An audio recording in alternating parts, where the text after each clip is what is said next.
जय हिंद। रेखा गणित का वीडियो नंबर 2 लेकर आपके सामने फिर से उपस्थित हैं। आइए देखते हैं। हम आपको कोणों के प्रकार में 3 कोणों के प्रकार बता चुके हैं। नंबर 1 शून्य कोण, नंबर 2 न्यून कोण, नंबर 3 समकोण और नंबर 4 ये रहा अधिक कोण। तो क्या होता है अधिक कोण? वह कोण जिसका मान 90 से अधिक तथा 180 अंश से कम हो, अधिक कोण कहलाता है। अर्थात वह कोण जो 90 और 180 के बीच में हो, बीच का मतलब यह नहीं कि बीचा बीच में हो, 90 और 180 के बीच में हो, अधिक कोण कहलाता है। अब अगर चित्र बनाना चाहे तो 90 पर तो लंबवत रेखा होती है, एक दूसरे को इस प्रकार से काटते हैं 90 डिग्री कोण पर, तब वो लंबवत रेखा 90 से अधिक बनाइए। तो इसे 90 से अधिक बना दिया कि माना कि 120, तो ये कैसा होगा? अधिक कोण होगा, अधिक कोण होगा। अगला है पॉइंट नंबर 5 ऋज कोण या सरल कोण। ऋज कोण को ही सरल कोण भी कहते हैं। तो ये क्या है? वह कोण जिसका मान 180 अंश हो, ऋज कोण कहलाता है। वह कोण जिसका मान 180 अंश हो, ऋज कोण कहलाता है। ऋज कोण का मतलब एक सीधी रेखा, और इस बिंदु पर बना हुआ कोण कितना होगा? 180 अंश ऋज कोण कहलाता है। इसके बाद अगला पॉइंट है प्रतिवर्ती कोण या बृहत कोण। पॉइंट नंबर 6 प्रतिवर्ती कोण या बृहत कोण। वह कोण जिसका मान 180 अंश से अधिक तथा 360 अंश से कम हो, प्रतिवर्ती कोण कहलाता है। वह कोण जिसका मान 180 और 360 के बीच में होता है, बृहत कोण या प्रतिवर्ती कोण कहते हैं। अब 180 की तो एक सीधी रेखा हो जाती है, सीधी लाइन। अब सीधी लाइन को थोड़ा तिरछा कर दिया तो इधर वाला कोण होगा वो कितना होगा? 240 है, 210 है, या 190 है, या 270 है। तो ये सभी कोण कैसे कहलाते हैं? प्रतिवर्ती कोण। अगला पॉइंट पूर्ण कोण। पूर्ण कोण वह कोण जिसका मान 360 अंश हो, पूर्ण कोण कहते हैं। वह कोण जिसका मान 360 अंश हो, पूर्ण कोण कहते हैं। जैसे पूर्ण कोण का अगर चित्र बनाना चाहेंगे तो पूर्ण कोण के लिए ये एक बिंदु है और इस पर बना हुआ ये पूरा कोण यहां से लेकर यहां तक, तो ये पूरा कोण जो होगा वो कितने का होगा? 360 अंश का होगा। ये कहलाता है पूर्ण कोण। पूर्ण कोण। अब पूर्ण कोण के बाद अब कोणों को देखते हैं क्या क्या है। कोट पूरक कोण या पूरक कोण। क्या होते हैं कोट पूरक कोण? क्या होते हैं कोट पूरक कोण? वे दो कोण जिनका योगफल 90 अंश हो, वे कोण एक दूसरे के कोट पूरक कोण कहलाते हैं या एक दूसरे के पूरक कोण कहलाते हैं। वे दो कोण जिनका योगफल 90 अंश हो, तो वे कोण एक दूसरे के पूरक कोण कहलाते हैं। जैसे यदि इस प्रकार से 90 अंश का कोण बना हुआ है, इधर जो एक रेखा है ओ सी कह सकते हो, तो इधर वाला कोण अगर x है, इधर वाला कोण y है, तो इन दोनों का जो योगफल होगा वो कितना होगा? x धन y बराबर 90 डिग्री। अर्थात x का कोट पूरक कोण होगा y और y का कोट पूरक कोण होगा x। ऐसे भी कह सकते हैं 10 अंश का पूरक कोण कितना होगा? 80, और 80 अंश का पूरक कोण कितना होगा? 10। आ गया होगा समझ में? वे दो कोण जिनका योगफल 90 डिग्री हो, एक दूसरे के पूरक कोण कहलाते हैं। x धन y बराबर यदि 90 अंश है तो x का कोट पूरक कोण होगा y और y का कोट पूरक कोण होगा x। इसके बाद क्या है? समपूरक कोण। वे दो कोण जिनका योगफल 180 अंश हो, तो वे कोण एक दूसरे के समपूरक कोण कहलाते हैं। वे दो कोण जिनका योगफल 180 अंश हो, तो वे एक दूसरे के संपूरक कोण कहलाते हैं। अब जैसे एक रेखा खींची हुई है तो रेखा के ऊपर जानते हैं ऋजकोण बनता है, पूरा योगफल कितना होगा 180 अंश होगा। एक तरफ x बना दिया, एक तरफ y बना दिया, तो x और y का जो योगफल होगा वो कितना होगा 180 अंश होगा। अर्थात x का संपूरक कोण होगा y और y का संपूरक कोण होगा x। x का संपूरक कोण y और y का संपूरक कोण बराबर x। इस प्रकार से भी समझ सकते हैं कि 40 का संपूरक कोण 140 और 140 का संपूरक कोण 40 अंश होगा। आइए इन पर आधारित एक दो प्रश्न आपको समझाने का प्रयत्न करते हैं। देखिए किस प्रकार पूरक कोण या संपूरक कोणों पर आधारित प्रश्न बन के तैयार होते हैं। बाकी जो भी कोणों के प्रकार हैं, न्यून कोण, समकोण, अधिक कोण, तो वो तो आप जानते ही हो, वो इस प्रकार से दिए गए, वहां कोई आवश्यकता ही नहीं है। लेकिन जब दो कोणों का योगफल 90 डिग्री हो या दो कोण जिनका योगफल 180 अंश हो तो वे जैसे संपूरक कोण कहलाते हैं। तो ऐसे पर प्रश्न भी बन के तैयार होते हैं। किस तरीके से प्रश्न बनेंगे, वह कोण ज्ञात कीजिए जो अपने पूरक से 32 अंश अधिक है। वह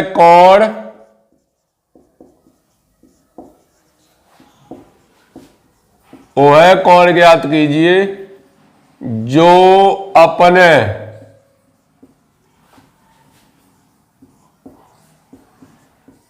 पूरक कोण से 32 अंश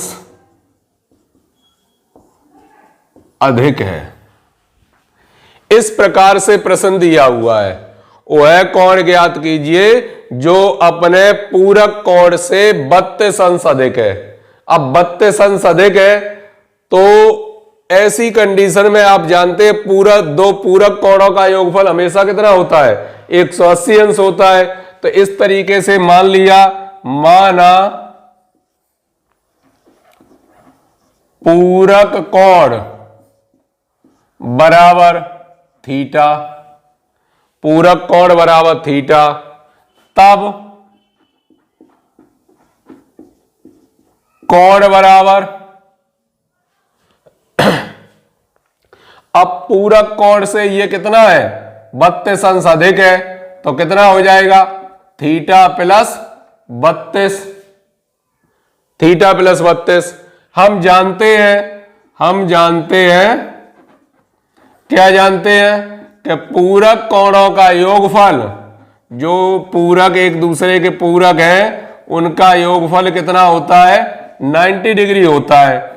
2 थीटा बराबर 90 माइनस 32, 2 थीटा बराबर कितना हो जाएगा, इधर बचेगा कितना 8 और यहां कितना बचेगा 5। थीटा बराबर आ गया 29 डिग्री। तो उसने पूछा है, वो क्या पूछा है, कोण पूछा है। अतः कोण बराबर, कोण क्या माना है थीटा प्लस 32, थीटा का मान आया 29 प्लस 32, तो ये कितने हो जाएंगे टोटल 61 डिग्री। यानी जो आंसर है ये वो कितना होगा 61 अंश होगा। बात आ गई समझ में। ज्ञात कीजिए, वह कोण ज्ञात कीजिए जो अपने पूरक कोण से 32 अधिक है। तो पूरक कोण तो मान लिया, वो कितना मान लिया थीटा। जब पूरक कोण आपने थीटा मान लिया तो कोण कितना होगा थीटा प्लस 32। अब पूरक और इन दोनों कोणों का जो योगफल, ये पूरक इसका होगा, ये पूरक इसका होगा, तो जो दोनों कोणों का योगफल होता है वो योगफल कितना होता है 90 डिग्री। तो थीटा का मान आया 29 डिग्री। इसका मतलब पूरक कोण तो 29 है, तो उसका जो होगा कोण, तो वो कोण होगा कितना 61 डिग्री।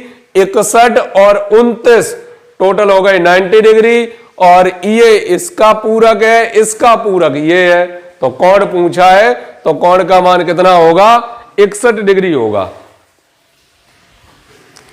आइए और इस प्रकार के प्रश्नों को समझते हैं, किस प्रकार से ये प्रश्न आप करते हैं।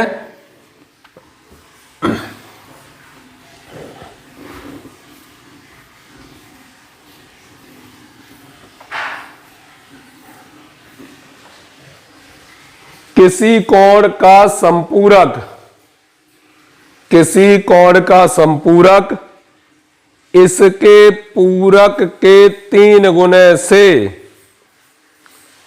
10 अंश अधिक हो। कोण ज्ञात कीजिए।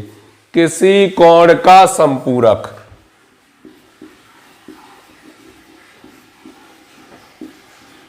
किसी कोण का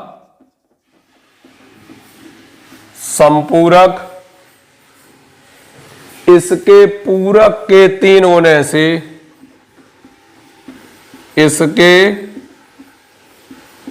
पूरक के 3 गुने से, 3 गुने से 10 अंश अधिक है। 3 गुने से 10 अंश अधिक है, 10 अंश अधिक है। कोण ज्ञात कीजिए।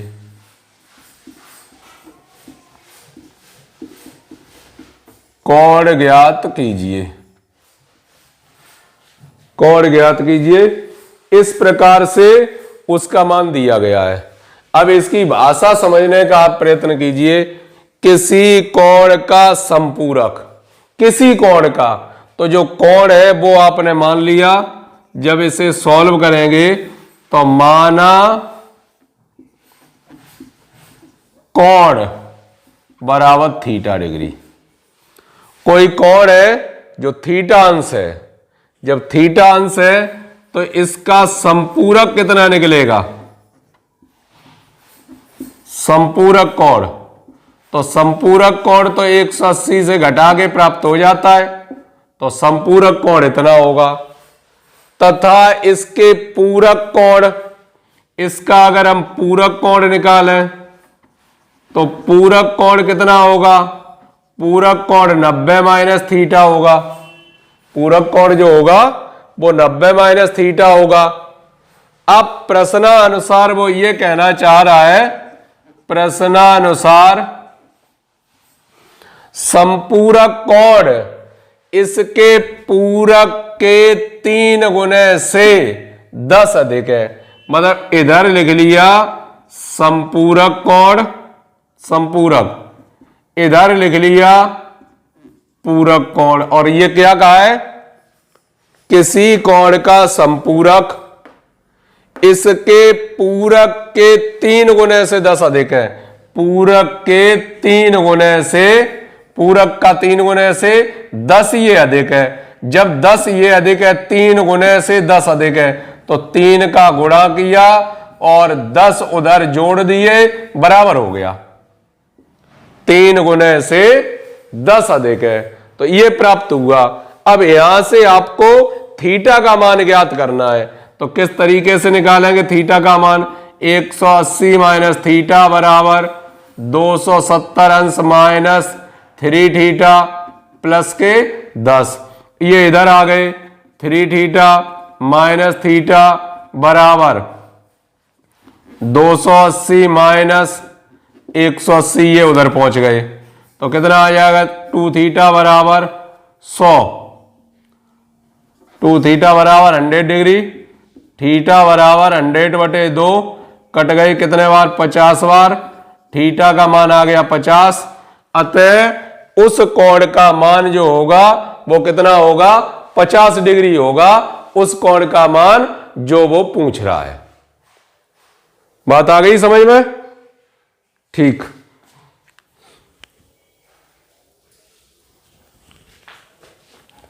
अब यहीं पर एक और पॉइंट जान लेते हैं कि किस तरीके से आप कोणों को जोड़ते हैं, किस तरीके से आप कोणों को घटाते हैं। तो जोड़ना घटाना आपको अच्छे से आना चाहिए। अब जब साधारण डिग्री के रूप में कोई एंगल लिखा होता है कोण, तो कोई प्रॉब्लम नहीं होती है घटाने जोड़ने में। प्रश्न है 37 डिग्री 42 मिनट 34 सेकंड।